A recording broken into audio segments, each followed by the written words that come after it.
आज 5टा भितर घर सब काम सारदेवी 3 घंटा बसी पढ़ी आई मीन पढ़ेबी एते गुडा सब्जेक्ट कोडा केते पढ़े किछि बुझा पड़नी सब न पढ़े कि एग्जाम टाइम रे देखिले यही अवस्था।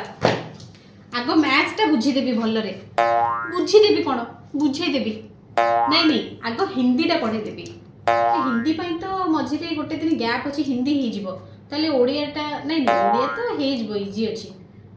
ताले साइंस टा पढ़ेदेवी चले साइंस पढ़ा एग्जाम टाइम रे खुटु खुटु करूथा किछि पाठ पढ़ाई बस पाठ पढ़े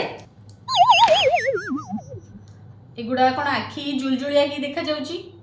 केबे पिला वाले पाठ पढ़ी कि न पढ़ी जे एबे कौन मन अच्छी ताकू कौन पढ़े आग मैं निजे पढ़ी बुझे। देयर आर 32 परमानेंट टीथ 32 कोडी मोर तो 28 दांत अच्छी बरा 14 28 अच्छा 4 विजडम टीथ ताले मोर उठिनी आ so remember there are 32 permanent teeth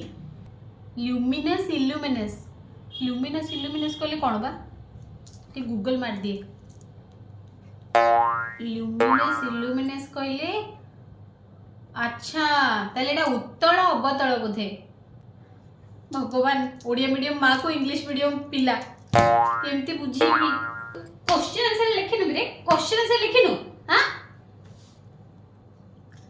hello वीर मम्मा हाँ मत प्लान चैप्टर रो क्वेश्चन आंसर टी पठे देबे ना हाँ हाँ ठीक अच्छी और एसएसटी रो बिट क्वेश्चन आसीबो कि अच्छा हाउ ओटी सिलेबस रो फोटो गोटे बाहर करी व्हाट्सएप कर दियंतु हाँ थैंक यू सो मच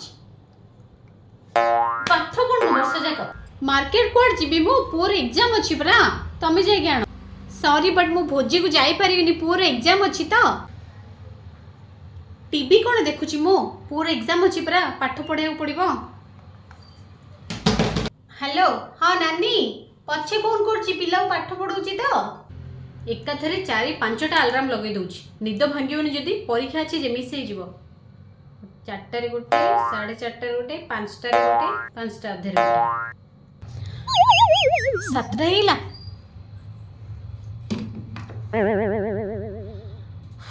जा हो 4टा हिच और टिके सोई पड़े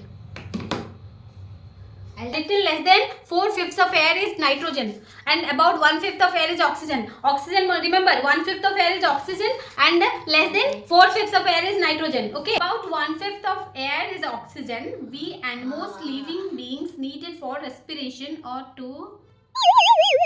होई पड़ला ए उठ पाठ पढ़ी उठे